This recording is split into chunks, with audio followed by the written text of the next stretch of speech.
श्री शिवाय नमस्तुभयम। दोस्तों, जैसा कि आप सभी लोग जानते हैं कि 6 फरवरी 2026 यानी शुक्रवार को पड़ रही है फाल्गुन महीने की कृष्ण पक्ष पंचमी तिथि। और दोस्तों, ये वह तिथि है जो फाल्गुन मास में पड़ने वाली सबसे बड़ी तिथि है, क्योंकि ये शुक्रवार के दिन पड़ रही है और इसका बहुत ही बड़ा और विशेष महत्व होता है। पूज्य गुरु जी ने कहा है कि अगर कभी भी मौका लग जाए और फाल्गुन महीने की कृष्ण पक्ष पंचमी तिथि शुक्रवार को पड़ जाए तो आप लोगों 11 चावल के दाने का उपाय तो अवश्य ही करना चाहिए। इन दोनों का संयोग बहुत ही कम आता है। इसी के साथ में गुरु जी ने अपने शिव पुराण कथा में बताया है कि इस दिन आपको 11 चावल दाने का उपाय तो आपको अवश्य ही करना चाहिए, क्योंकि ऐसा दिन पूरे साल में सिर्फ एक ही बार आता है। और दोस्तों, आप सभी लोग जानते हो कि शुक्रवार पंचमी तिथि का अगर सबसे बड़ा कोई उपाय है तो वह 11 चावल के दाने वाला उपाय है। तो दोस्तों, इस शुक्रवार पंचमी तिथि के दिन आप लोगों को इस 11 चावल दाने वाले उपाय को जरूर करना है। बहुत सारे लोग होंगे जिन लोगों ने इस उपाय को ना किया हो, मतलब पूरा साल निकल गया, उन्होंने किसी भी दिन इस 11 चावल के दाने वाले उपाय को ना किया हो। पर दोस्तों, आपके पास एक आखिरी मौका बचा हुआ है जो कि 6 फरवरी शुक्रवार पंचमी तिथि के दिन है। तो इस दिन आप लोगों को इस वाले उपाय को जरूर कर लेना है। भले ही आप पूरे महीने भर इस उपाय को ना किया हो, पर अगर आपने इस फाल्गुन महीने की पंचमी तिथि के दिन अगर इस वाले उपाय को कर लिया तो आपको इस उपाय को करने का वो फल मिलेगा जिसकी आपने कभी कल्पना भी नहीं करी होगी। इसीलिए आप लोग इस वाले उपाय को एक बार जरूर कर लेना है, ताकि आप लोगों के हाथ से यह मौका ना जा सके और आपको इस उपाय को करने का फल मिल सके। दोस्तों, यह उपाय पंडित जी ने अपनी अभी की ही श्री शिव महापुराण की कथा में बताया है जी। इस उपाय को आज हम आपको बहुत अच्छे से समझाने वाले हैं। इस वीडियो को देखने बाद इस उपाय को समझने के लिए आपको कोई और वीडियो को देखने की जरूरत नहीं पड़ेगी। तो चलिए दोस्तों, उपाय को शुरू करते हैं। देखिए, ये इस फाल्गुन महीने के शुक्रवार पंचमी तिथि के दिन ये इतना खास होता है, इतना महत्वपूर्ण होता है। देखा गया है कभी कभी बड़े बड़े पूजा पाठ अनुष्ठान से जो मनोकामना पूर्ण नहीं होते, वो फाल्गुन महीने के शुक्रवार पंचमी तिथि के दिन एक छोटे से उपाय करने से ही आपकी मनोकामना पूर्ण हो जाती है। और बहुत सारे लोग इस उपाय को किया भी है और उनको इस उपाय को करने का फल भी जरूर मिला है। अगर आप लोग भी इस उपाय को करना चाहते हैं तो आप इस उपाय को पहले अच्छे से समझ लेना, सुन लेना, उसके बाद करना। आपको इस उपाय का फल जरूर मिलेगा। और इस उपाय को कर लेने से आपके घर में चाहे किसी भी प्रकार की दुहक और समस्या क्यों ना चल रही हो, आपको उसका कारण भी नहीं पता है कि भाई ये समस्या किसका कारण से चल रही है, उसका भी कुछ कारण हो सकता है, जैसे पितृदोष हो सकता है या किसी भी तरह का मंगल दोष भी हो सकता है। तो इस दिन आप लोगों को ये वाला उपाय कर लेना है। ये एक ऐसा उपाय है जिस उपाय को अगर किसी विशेष दिन पर किया जाए तो भाई उस विशेष दिन का जो है वो तो हमें मिलता ही मिलता है, पर हमने उस दिन पर इस उपाय को किया है तो हमें उससे भी बड़ा फल मिलता है और फल बहुत जल्दी मिलता है, क्योंकि आप इस उपाय को बहुत ही बड़े और विशेष पर कर रहे हो। तो चलिए अब उपाय के बारे में बात करते, लेकिन उससे पहले आप लोगों को यह जानना आवश्यक है कि आखिर ये उपाय किस समय करना है, किसको करना है और कैसे करना है। तो चलिए हम आगे आपको वीडियो में एक एक करके बता देते हैं। लेकिन उससे पहले अगर आप लोग हमारे चैनल पर पहली बार आए या फिर मेरी आवाज आज पहली बार सुन रहे हैं तो हमारे चैनल को सब्सक्राइब जरूर कर लेना और इस वीडियो को करके कमेंट बॉक्स में श्री शिवाय नमस्तुभयम ओम नमः शिवाय जरूर टाइप कर देना। तो दोस्तों, इस 11 चावल के दाने वाले उपाय को हमें इस शुक्रवार पंचमी तिथि के दिन कैसे करना है, किसको करना है, किस समय करना है और कहां पर करना है, ये सारे सवालों के जवाब आपको इस वीडियो में मिल जाएंगे। और जो ये वीडियो देखेगा भाई, उसको 11 चावल के दाने वाला उपाय जरूर करना चाहिए, क्योंकि इस दिन एक चावल के दाने का बहुत ही बड़ा और विशेष महत्व होता है। और जब बात आ जाए 11 चावल के दाने की तो यह सोने पर सुहागा वाली बात हो जाती है और ये एक बहुत ही बड़ा उपाय हो जाता है इस शुक्रवार पंचमी तिथि का। तो अब दोस्तों, इस 11 चावल के दाने वाले उपाय को आखिर करना किसको है, सबसे पहले हम लोग वो बात जान लेते हैं। तो देखो, घर की जो बड़ी माताएं बहनें होती हैं, उन माताओं बहनों में से कोई भी एक बड़ी माता बहन इस वाले उपाय कर सकती है। और दोस्तों, अगर आप चाहे तो अपने घर में से सभी सदस्यों को भी इस उपाय को करवा सकते हैं। अगर किसी व्यक्ति की खुद की कोई मनोकामना है, खुद की कोई दुख और परेशानी है जो कि वो अपने लिए ही करना चाहता है, इस वाले उपाय को तो वो खुद अपने लिए भी कर सकता है। बाकी अगर कोई घर में से ऐसा है जो कि अपने पूरे घर परिवार की सुख और शांति के लिए यह वाला उपाय करना चाहता है तो भाई वो भी कर सकता है। उसमें भी कोई दिक्कत वाली नहीं है। कहने का मतलब यह है कि इस उपाय को हर एक सदस्य भी कर सकता है और पूरे घर परिवार के सदस्य के लिए घर की बड़ी माताओं बहनों में से कोई एक माता बहन भी कर सकती है। माताएं बहनें अगर घर में उपस्थित ना हो या वह यह वाला उपाय ना कर पा रही हो तो फिर घर का कोई बड़ा सदस्य भी इस 11 चावल के दाने वाले उपाय को कर सकता है, चाहे फिर वह पुरुष ही क्यों ना हो, उसमें कोई भी दिक्कत वाली बात नहीं है। अब दोस्तों इस 3 बल के दाने वाले उपाय को हमें करना कहां पर है? हमें इसे शिव जी के मंदिर में जाकर करना है। बहुत सारे लोग प्रश्न करते हैं हर एक उपाय को करते समय क्या हम इस उपाय को घर पर कर सकते हैं? तो इस वाले उपाय को आप घर पर नहीं कर सकते हो। इस वाले उपाय को करने के लिए आपको शिव जी के मंदिर ही जाना पड़ेगा। उसके बाद में दोस्तों जो अगला प्रश्न निकल कर आता है वो ये आता है इस उपाय को लेकर कि आखिर इस उपाय को हमें किस समय करना है, सुबह के समय करना है कि शाम के समय करना है? तो देखो इस वाले उपाय को आप लोग सुबह के समय भी कर सकते हो और शाम के समय प्रदोष काल में भी कर सकते हो। अब अगर आप पूछो कि भाई सब सबसे उत्तम समय कौन सा रहेगा इस 31 चावल के दाने वाले उपाय को करने का, तो हम आपसे बस यही कहेंगे कि इस उपाय को आप सुबह के समय करेंगे तो ज्यादा बेहतर होगा। बाकी अगर प्रदोष काल शाम के समय भी करेंगे तो भी अच्छा होगा, उसमें कोई भी दिक्कत वाली बात नहीं है। तो अब दोस्तों अगली सबसे बड़ी और महत्वपूर्ण बात आती है, वह ये आती है कि सुबह अगर हम उपाय को करेंगे तो हमें कितने बजे से लेकर कितने बजे तक के बीच में करना है, और शाम के समय प्रदोष काल में करेंगे तो हमें कितने बजे से लेकर कितने बजे के बीच में करना है। तो देखो सुबह जितनी जल्दी हो सके आप उपाय को करने की कोशिश करना। बाकी अगर किसी कारणवश लेट भी हो जाओ थी, देर भी हो जाए तो 10 या 11 बजे तक भी आप उपाय कर लेना, पर 12 बजे से ज्यादा देरी ना हो, ठीक है, इस बात का ध्यान रखना। उसके बाद में दोस्तों अगर शाम के समय प्रदोष काल की बात करें, प्रदोष काल का जो समय है होता है वो शाम के 6 बजे से शुरू हो जाता है। मतलब शाम के 6 बजे से लेकर 7 बजे के बीच का जो समय होता है ये समय प्रदोष काल का समय होता है। पर अभी जो मौसम चल रहा है इस मौसम में जो है शाम बहुत देरी से होती है, तो आप इस उपाय को 7 या 8 बजे के बीच में भी कर सकते हो।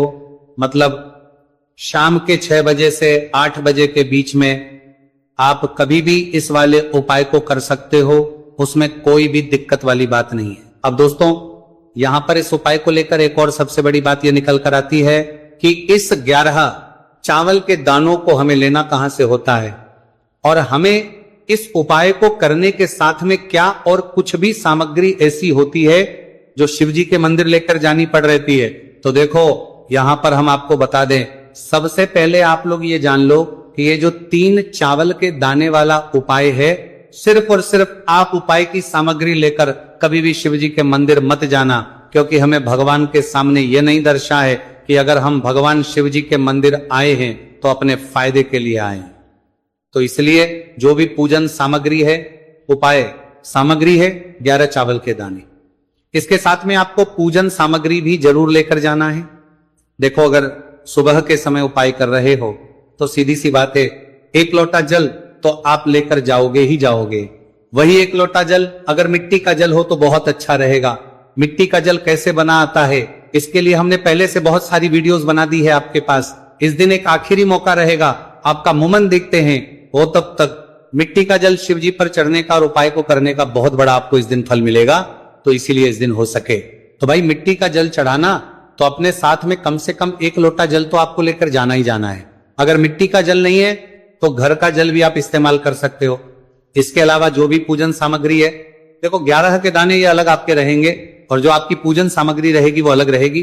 पूजन सामग्री में आप जो भी चीज लेकर जाना चाहे वो लेकर जा सकते हैं, एक बेलपत्र भी लेकर जा सकते हैं, उसमें कोई भी दिक्कत वाली बात नहीं है। वहीं अगर हम बात करें शाम के समय की, तो शाम के समय शिव जी पर जल नहीं चढ़ता है, इसीलिए शाम के समय आप लोग एक दीपक तैयार कर लें जो कि गोल तीखा आटे का शुद्ध देसी गाय का घी का होगा, है ना। इस बात का आप लोगों को ध्यान करना है और इस दीपक को आपको घर से जलाकर नहीं लेकर जाना है, भगवान शिव जी के मंदिर में जाकर ही जलाना है। इस बात का भी आप लोगों को ध्यान रखना है। अब दोस्तों यहां पर हमें इस बात को समझना है कि ये 11 चावल के दाने हमें लेना कहां से है। क्या हमें दुकान से लेकर आना है या हमें अपने घर से लेना है या कहां से लेकर आना है और कौन से चावल लेना है, क्योंकि चावल भी बहुत प्रकार के होते हैं। तो देखो इन सभी सवालों के जवाब आप लोग एक बात में सुन लो कि भाई जो उपाय है, इस उपाय में आपको यह नहीं देखना है कि भाई कौन से चावल है कौन से चावल नहीं है, बस जो भी चावल ले रहे हो वो चावल का दाना सबूत होना चाहिए, मतलब साबुत होना चाहिए, टूटा हुआ नहीं होना चाहिए, कटा पीटा नहीं होना चाहिए। ये बात आपको ध्यान रखना है। बाकी आपका चावल बासमती हो या सादा चावल हो या कोई सा भी चावल हो, उसमें कोई भी दिक्कत वाली बात नहीं है। तो सीधी सी बात है कि आपके घर के रसोई घर में जहां पर आप बनाते हो, वहां पर जो भी चावल आपके उपस्थित हो, उन चावलों में से अपनी एक कटोरी भर लेना या एक मुट्ठी चावल अलग से निकाल कर रख लेना, क्योंकि हम 11 चावल ही यहां पर इस उपाय में लेने वाले हैं, तो हमें ये चावल के दाने गिनकर निकालने पड़ेंगे। इस बात का आप लोगों को ध्यान रखना है। तो अपने उस चावल की कटोरी में से या चावल में से 11 ऐसे चावल के दाने आप लोग निकाल लो जो कि टूटे हुए ना हो, कटे पीटे ना हो, कोई दाग ना लगा हुआ हो, है ना, अच्छे साबुत चावल के दाने 31 दाने आप लोग निकाल कर रख लो और इन्हें किसी भी एक कागज की पड़िया में या किसी एक छोटी सी कटोरी में आप लोग रख लो, ताकि ये सुरक्षित रहे, आपके एक भी चावल का दाना इधर उधर ना हो और आपका उपाय भी पूरा अच्छे से हो जाए। तो भाई जैसे ही आपका उपाय की जो सामग्री है, 11 चावल के दाने ये तैयार हो जाते हैं, उसके बाद में आपको जो भी अपनी पूजन सामग्री है, सुबह समय कर रहे हो तो एक लोटा जल और एक बेलपत्र या पूजन सामग्री जो लेकर जाना चाहो उसकी भी तैयारी कर लेना। और शाम के समय जा रहे हो तो भाई अपना जो दीपक है उसे तैयार कर लेना, ठीक है। और उपाय को करते समय शुद्धता का विशेष रूप से ध्यान रखना, ठीक है। सुबह सुबह स्नान करने के बाद ही उपाय को करने की आप लोग तैयारी करना। उसके बाद अगर शाम के समय की बात करें तो शाम के समय आपको स्नान करने की जरूरत नहीं है, पर शुद्धता ध्यान रखना है आपको। स्नान तो नहीं करेंगे आप, हाथ मुंह धोकर भी इस वाले उपाय को शाम के समय प्रदोष काल में कर सकते हैं, इसमें कोई दिक्कत वाली बात नहीं है। तो आप अपने उपाय की पूरी सामग्री तैयार करके आपके पास ही में जो आपका शिव मंदिर हो वहां पर पहुंच जाइए। सबसे पहले शिव मंदिर में जाकर आप लोगों को उपाय नहीं करना है, पहले भगवान के दर्शन करना है, भगवान से आशीर्वाद प्राप्त करना है, फिर शिव जी की शिवलिंग के पास में आना है। शिवलिंग के पास में आने के बाद जो पूजन सामग्री लेकर आए हुए हैं, जैसे कि सुबह गए हुए होंगे तो एक लोटा जल और जो भी पूजन सामग्री लेकर आए हैं आप उनसे भगवान शिव जी की पूजन कीजिए। सबसे पहले तो एक लोटा जल ही चढ़ेगा, फिर आपको एक बेलपत्र श्री शिवाय नमस्तु भयम का जाप करते हुए शिवलिंग पर चढ़ा देना है। उसके बाद में आपकी पूजन सामग्री चढ़ेगी। उसके बाद में अगर दोस्तों शाम के समय अगर आप इस उपाय को कर रहे हो तो अपने साथ कम से कम एक जो दीपक है गोलबाती का जो आप अपने साथ में लेकर गए हो, उस दीपक को मंदिर में जाकर अपनी माचिस से जलाना है और उस दीपक को शिवलिंग के पास में रखना है, ठीक है। इस दीपक को रखने के बाद ही आप लोगों को अपना ये वाला उपाय शुरू करना है और दीपक को ज्यादा पास में मत रखना, वैसे भी गर्मी पड़ रही है, भगवान शिव जी को आंच नहीं लगनी चाहिए, है ना। तो भाई जैसे ही आपकी पूजा अर्चना हो जाती है, आप भगवान शिव जी को प्रसन्न कर लेते हैं, उसके बाद शिवलिंग के पास ही में आप कहीं पर बैठ जाइए, सामने या आसपास जिस जगह पर आपको बैठना हो वहां पर आपको पर बैठ जाइए और अपने वो 11 चावल के दाने अपने सामने निकाल कर रख लीजिए, क्योंकि अब यहां पर उपाय को यहां पर करने की आपको तैयारी करना है। और इस तरीके से जब आप उपाय करेंगे, पूजन सामग्री करने के बाद, पूजन अर्चना करने के बाद, तो आपको उपाय का फल बहुत जल्दी और बहुत होकर मिलेगा। तो अपने चावल के अपने सामने निकाल कर रख लेना। और ये जो उपाय है ये आपकी सीधे हाथ की हथेली से होगा, इसलिए इस बात का भी विशेष रूप से ध्यान रखना है। तो सीधे हाथ की हथेली का प्रयोग करके ही आप लोग अपना इस वाले उपाय को करना। अपने सामने जो भी आपके कागज की पुड़िया है उसको खोलकर रख लो, या कटोरी है तो भाई उसे अपने सामने रख लो और अपने वो 11 चावल के दाने निकाल लो, ठीक है। उसके बाद में दोस्तों अब आपको क्या करना है कि शिवलिंग आपके सामने होगी, तो आपने वो 11 चावल के दाने एक एक करके जहां पर आपने बेलपत्र चढ़ाए हैं, आपको शिवजी के शिवलिंग के ऊपर चढ़ाना है। कहां पर चढ़ाना है? शिवलिंग के ऊपर चढ़ाना है और कहीं पर भी नहीं चढ़ाना है। आपको अपने हथेली से तो शिवलिंग के ऊपर चढ़ाना है, भले ही फिर वो अपने आप जलाधारी पर गिर जाए, ये मतलब वहीं पर गिर जाए, उसमें कोई दिक्कत वाली बात नहीं है। पर आप चढ़ाओ शिवलिंग के ऊपर तो आपको क्या करना है? अपना पहला चावल का दाना उठाना है, श्री शिवाय नमस्तु भयम बोलना है और शिवलिंग पर चढ़ देना है। इसी तरीके दूसरा चावल का दाना उठा है, शिवलिंग पर चढ़ना है और मंत्र बोल देना है, और फिर तीसरा चावल का दाना उठाना है, श्री शिवाय नमस्तु भयम बोलना है और चढ़ देना है। इसी प्रकार से आपको पूरे 11 चावल के दाने एक एक करके शिव जी के शिवलिंग के ऊपर चढ़ाना है और भगवान से प्रार्थना करते जाना है। मतलब प्रार्थना तो आपको आखिरी में करना है, पर हर एक चावल के दाने को चढ़ाते समय श्री शिवाय नमस्तु भयम जरूर बोलना है। उसके ही में यह चावल का दाना शिवलिंग के ऊपर आपको चढ़ाना है। जैसे ही आपके 11 चावल के दाने शिवलिंग के ऊपर चढ़ते हैं तो भाई उसके बाद में आपको क्या करना है, भगवान से अपनी मनोकामना बोलना है। मनोकामना भी कब बोलना है, जब आपका 11 चावल का दाना आपके सीधे हाथ की हथेली में हो और आप उसे चढ़ाने के लिए जा रहे हो। श्री शिवाय नमस्तुभयम बोलकर उस आखिरी चावल के दाने को शिवलिंग के ऊपर चढ़ा देना। भगवान से फिर अपनी वो मनोकामना बोल देना जिस मनोकामना के लिए आप लोग अपना ये वाला उपाय कर रहे हो, जिस भी दुख और परेशानी के लिए आप लोग अपना ये वाला उपाय कर रहे हो। उसके बाद में जैसे ही आप अपनी मनोकामना बोल देते हो, आपका ये वाला उपाय पूरा हो जाता है। पर दोस्तों, उपाय को करने के बाद आप लोगों को 2 मिनट भगवान शिव जी के मंत्र का जाप जरूर करना है और मंत्र का जाप करने के बाद भगवान से एक और बार करना है अपनी मनोकामना के लिए या अपनी जो भी दुख और परेशानी है उसके लिए। इसके बाद में आप लोग भगवान को देखकर, भगवान से प्रार्थना करके, उनसे आशीर्वाद लेकर वहां से उठ सकते हैं और अपने घर पर जा सकते हैं। बस दोस्तों, यहां पर ये वाला उपाय पूरा हो जाता है। इस तरीके से जो भी व्यक्ति छोटी छोटी चीज का ध्यान रखते हुए इस 11 चावल के दाने वाले उपाय को करेगा, निश्चित सी बात है उससे उसकी मनोकामना पूरी होगी और जो भी दुख और परेशानी है वो भी बहुत ही जल्दी दूर होंगे। तो दोस्तों, ये थे पूज्य गुरुजी द्वारा बताए गए कुछ बहुत ही खास उपाय। अगर आपको जानकारी अच्छी लगी हो तो वीडियो लाइक करिएगा। मिलते हैं फिर एक नए वीडियो के साथ। श्री शिवाय नमस्तुभ्यं।